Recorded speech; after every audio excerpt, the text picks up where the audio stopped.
ഇന്ന് വൈദിക ശുശ്രൂഷ വളരെയേറെ സോഷ്യൽ ഓഡിറ്റിങ്ങിന് വിധേയമായിക്കൊണ്ടിരിക്കുന്നൊരു കാലമാണ്. നമ്മുടെ ഓരോ ചെറിയ ചലനങ്ങളും ആളുകൾ വിമർശിക്കുന്നതിനും അവരുടെ അഭിപ്രായങ്ങൾ പറയുന്നതിനുമൊക്കെ ഇന്ന് വളരെ തുറന്ന ഒരു വേദി ഉണ്ട്. പുരോഹിതൻ ദൈവത്തിൻ്റെ പുരോഹിതനാണ്. ദൈവമാണ് അവനെ വിളിച്ചിരിക്കുന്നത്. ദൈവിക ശുശ്രൂഷയാണ് അതിൻ്റെ മുഖ്യമായ ധർമ്മം എന്നുള്ളത് മനസ്സിലാക്കി വേണം ഓരോ വൈദികരും അവരുടെ ശുശ്രൂഷ നിർവഹിക്കുവാനുള്ളത്. ദൈവസന്നിധിയിൽ താഴ്മയോടെ, വിനയത്തോടെ, വിശുദ്ധിയോടെ ശുശ്രൂഷകൾ നിർവഹിക്കുവാനും ഫലമേൽപ്പിക്കുന്ന ദൈവജനത്തെ അവരുടെ ആത്മീയ വർധനയ്ക്ക് അനുയോജ്യമായ കാര്യങ്ങൾ ക്രമീകരിക്കുന്നതിന് കഠിനാധ്വാനം ചെയ്യുവാനും കൂടി ആണ് വിളിക്കപ്പെട്ടിരിക്കുന്നത്. 2 പ്രധാന നൽവരങ്ങളാണ് വൈദിക സ്ഥാനികൾക്ക് നൽകുന്നത്. ഒന്ന്, ശമാശനായപ്പോൾ കൊടുക്കുന്ന പ്രകാശിപ്പിക്കുന്നതിനുള്ള, പഠിപ്പിക്കുന്നതിനുള്ള നൽവരം. അതുകൊണ്ടാണ് പൂർണ്ണ ശമാശനാകുമ്പോൾ ഒരു മുട്ടയിൽ നിൽക്കുന്നത്. ആ നൽവരമാണ് അവർക്ക് നൽകുന്നത്.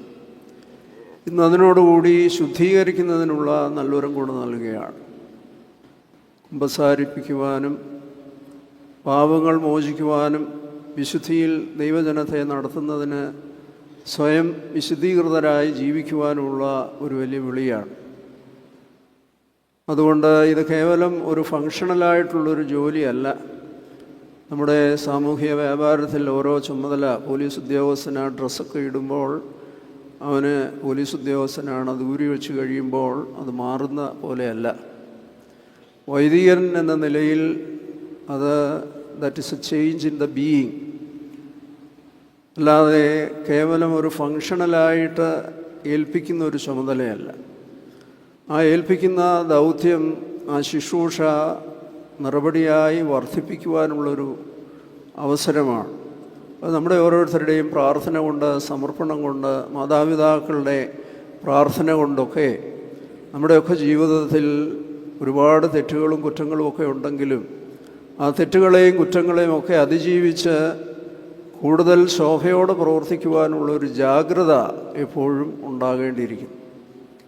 അതെല്ലാ കാര്യങ്ങളിലും ഉണ്ടാകണം. വേഷവിധാനത്തിലായാലും, സാമ്പത്തിക കാര്യങ്ങളിലായാലും, ഭക്ഷണക്രമത്തിലായാലും, ദൈവജനത്തോടുള്ള എല്ലാ ബന്ധത്തിലും ആ സൂക്ഷ്മത എപ്പോഴും ഉണ്ടാകേണ്ടിയിരിക്കുന്നു. ഒരു ചെറിയ കാര്യങ്ങൾ പോലും ഇന്ന് വലിയ സംഭവമായി വിവരിക്കത്തക്ക വിധത്തിൽ മാറ്റാൻ സാധിക്കുന്നൊരു കാലഘട്ടത്തിലാണ് നമ്മൾ ജീവിക്കുന്നത്. അതുകൊണ്ട് ഏൽപ്പിക്കുന്ന ദൈവജനത്തെ വിനയത്തോടുകൂടി, മേൽപ്പട്ടക്കാരൻ്റെ അനുവാദത്തോടുകൂടി ഏൽപ്പിക്കുന്ന ചുമതല അത് നിർവഹിക്കുവാൻ തക്കവണ്ണം എപ്പോഴും ഉത്സാഹമുള്ളവരായിരിക്കണം. നമുക്ക് പാട്ടുപാടാനുള്ള കഴിവുണ്ട്, പ്രസംഗിക്കുവാനുള്ള കഴിവുണ്ട്, ഭരണം നടത്തുവാനുള്ള കഴിവുണ്ട് എന്ന് നമ്മൾ തന്നെ ധരിച്ചാൽ ഒക്കുകയില്ല. ഈ കഴിവുകളെയെല്ലാം ശോഭിപ്പിക്കുന്നത് നമ്മുടെ വിനയമാണ്. ആ വിനയത്തിലൂടെ ആർജിക്കുന്ന ദൈവകൃപ. ഒരു വൈദികൻ ഓരോ പ്രാവശ്യവും ദിവ്യബലി അർപ്പിക്കുമ്പോൾ അവനിൽ സംഹരിക്കുന്ന, അല്ലെങ്കിൽ അഗ്രിഗേറ്റായി അവിടെ ലഭിക്കുന്ന ഒരു വലിയ നൽവരം ആ ശുശ്രൂഷയുടെ ആ ശോഭ വർദ്ധിപ്പിക്കുന്ന ഒന്നാണ്. അതിന് വേണ്ടതായ ഒരുക്കങ്ങളൊക്കെ വേണം. നമ്മുടെ ശുശ്രൂഷകൾ ഏതെടുത്ത് നോക്കിയാലും ആളുകൾ കാണാതെ ഒരുപാട് ഒരുക്കങ്ങൾ അതിനുണ്ട്. ആളുകൾ കാണുന്നിടത്തെല്ലാം കുഴപ്പമില്ലാതെ നിൽക്കുകയും അതിനു വേണ്ടിയിട്ടുള്ള മുന്നൊരുക്കങ്ങളിൽ ജാഗ്രതയില്ലാത്തവരായി തീരുകയും ഒക്കെ ചെയ്യുന്നത് ഇന്നത്തെ ഒരു വലിയ അപകടമാണ്. നൊയമ്പ് നോക്കുന്നതിലും പ്രാർത്ഥന, യാമപ്രാർത്ഥനകൾ ക്രമീകരിക്കുന്നതിലും അതിൽ സന്തോഷിക്കുന്നതിനും ഒക്കെ നമുക്ക് ചുമതലയുണ്ട്. അതുകൊണ്ട് ആ വിധത്തിൽ ദൈവത്തിൻ്റെ പുരോഹിതനായി നമ്മളെ വിളിക്കപ്പെടുമ്പോൾ ദൈവമാണ് വിളിക്കുന്നത്. ഇന്ന് ലഭിക്കുന്ന 2 നൽവരവും, പ്രകാശിപ്പിക്കുന്ന നൽവരം, അതിനോടൊപ്പം തന്നെ ശുദ്ധീകരിക്കുന്നതിനുള്ള ഒരു നൽവരം. നമ്മൾ തന്നെ ശുദ്ധീകരിക്കപ്പെട്ടാൽ മാത്രമേ മറ്റുള്ളവരെ ശുദ്ധീകരിക്കുവാനായിട്ട് സാധിക്കുകയുള്ളൂ. അതുകൊണ്ട് അഹ്റോനെ പോലെ ദൈവം വിളിച്ചവനല്ലാതെ ആരും ഈ ജോലിക്ക് വരുന്നില്ല. ദൈവം വിളിക്കുക എന്നുള്ളത് ദൈവത്തിൻ്റെ ഹിതമനുസരിച്ച് ജീവിക്കുവാൻ, സമർപ്പിതരാകുവാൻ, ആ വലിയ നിയോഗം ആണ് ഇപ്പോൾ ഈ ശമ്മാസൻ ഏറ്റെടുത്ത് സഭയിലെ വൈദികനായി ഉയരപ്പെടുകയാണ്. സഭാഗാത്രത്തെ ശുദ്ധീകരിക്കുവാൻ, ശോഭനമാക്കുവാൻ, അനുഗ്രഹമാക്കുവാൻ ശമ്മാസിൻ്റെ പ്രവർത്തനം കൊണ്ട് സാധിക്കണം. നമുക്ക് അറിയാം, ഗീവർഗീസ് മാത്യൂസ് ദിദിയൻ ബാവായൊക്കെ ഞങ്ങൾക്കൊക്കെ പട്ടം തരുമ്പോൾ ഒക്കെ പറയും, ഇത് നേരിയതിൽ പൊതിഞ്ഞിരിക്കുന്ന അഗ്നിയാണ്, കട്ടിയുള്ള തുണിയല്ല, നേരിയതിൽ പൊതിഞ്ഞിരിക്കുന്ന അഗ്നിയാണ്. ഒന്നിൽ തന്നെ ദഹിപ്പിക്കും, അല്ലെ തന്നെ ജ്വലിപ്പിക്കും. അതുകൊണ്ട് ജീവനുള്ള ദൈവമായിട്ടാണ് നമുക്ക് ഇടപെടാറുള്ളത്. ആ ദൈവസന്നിധിയിൽ വിശ്വസ്തയോടെ ശോഭയുള്ള പട്ടക്കാരനായി കുടുംബത്തിനും സമൂഹത്തിനും ദേശത്തിനും സഭയ്ക്കുമൊക്കെ അനുഗ്രഹങ്ങൾ, അഭിമാനം പകരുവാൻ തക്കവണ്ണം ജീവിതത്തെ സമർപ്പിക്കണം. അതിനുള്ള നല്ല മാതൃകകൾ ഭവനത്തിൽ നിന്നൊക്കെ ലഭിച്ചിട്ടുണ്ട്. അത് കൂടുതൽ ശോഭിക്കുവാൻ തക്കവണ്ണം ശമ്മാസിന് സാധിക്കട്ടെ എന്ന് പ്രത്യേകമായിട്ട് ഓർമ്മപ്പെടുത്തുകയാണ്. ഇന്ന് വൈദികരെയും മേൽപ്പട്ടക്കാരെയും ഒക്കെ ഒരുപാട് വിമർശിക്കുന്ന, ചോദ്യം ചെയ്യുന്ന ഒരു കാലഘട്ടത്തിലാണ് നമ്മൾ ജീവിക്കുന്നത്.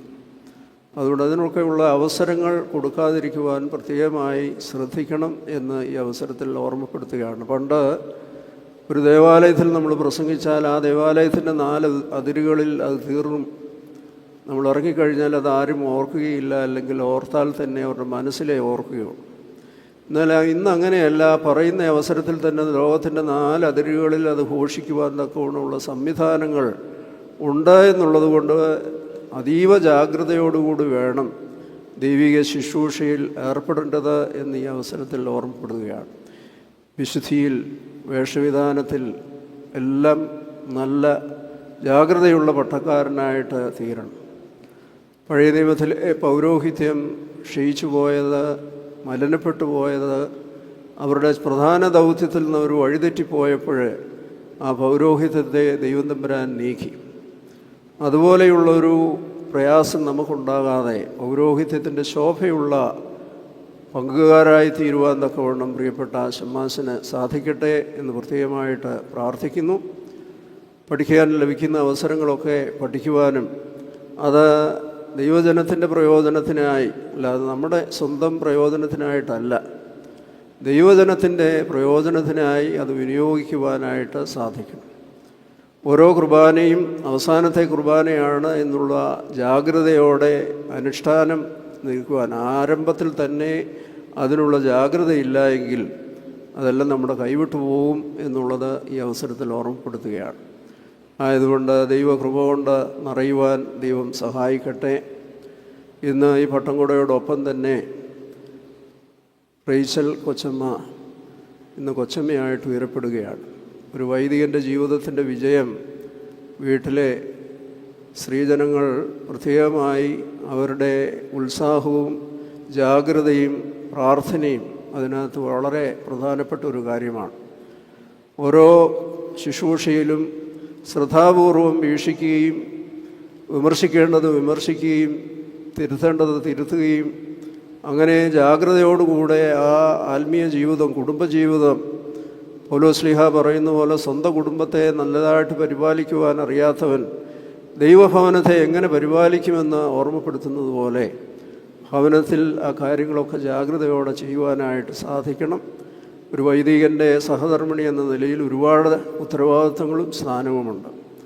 അത് പ്രധാനമായും വൈദികന് വേണ്ടി പ്രാർത്ഥിക്കുക, ശ്രദ്ധിക്കുക, അതുപോലെയുള്ള കാര്യങ്ങളിൽ ജാഗ്രതയോടെ ഉത്സാഹത്തോടെ പ്രവർത്തിക്കുവാനായിട്ട് പ്രിയ കൊച്ചമ്മയ്ക്കും സാധിക്കട്ടെ. മാതാപിതാക്കൾ, സഹോദരങ്ങൾ, ബന്ധുമിത്രാദികൾ ഈ ശമ്മാസിനി നിലയിൽ ഉയർന്നു വരുവാനായിട്ട് ദൂരെയും ചാരയുമായി അടുത്തും അകലെയുമായി ഒരുപാട് ആളുകളുടെ സഹായവും പ്രോത്സാഹനവും അധ്വാനവുമുണ്ട്. അവരെല്ലാം ഈ അവസരത്തിൽ ഓർക്കുന്നു. വൈദിക സെമിനാരിയിലെ ഗുരുക്കന്മാർ, വൈദികർ, അതുപോലെ തന്നെ ഈ മേഖലയിലേക്ക് ക്ഷണിച്ച് വളർത്തി വലുതാക്കുവാൻ പ്രോത്സാഹനം നൽകിയിട്ടുള്ള എല്ലാവരെയും പ്രത്യേകമായിട്ട് ഓർക്കുന്നു. ഈ ശുശ്രൂഷ കൊണ്ട് അവർക്കെല്ലാം സന്തോഷിക്കുവാൻ, അഭിമാനിക്കുവാൻ, ആനന്ദിക്കുവാൻ ഇടയാകട്ടെ എന്ന് പ്രത്യേകമായിട്ട് പ്രാർത്ഥിക്കുന്നു.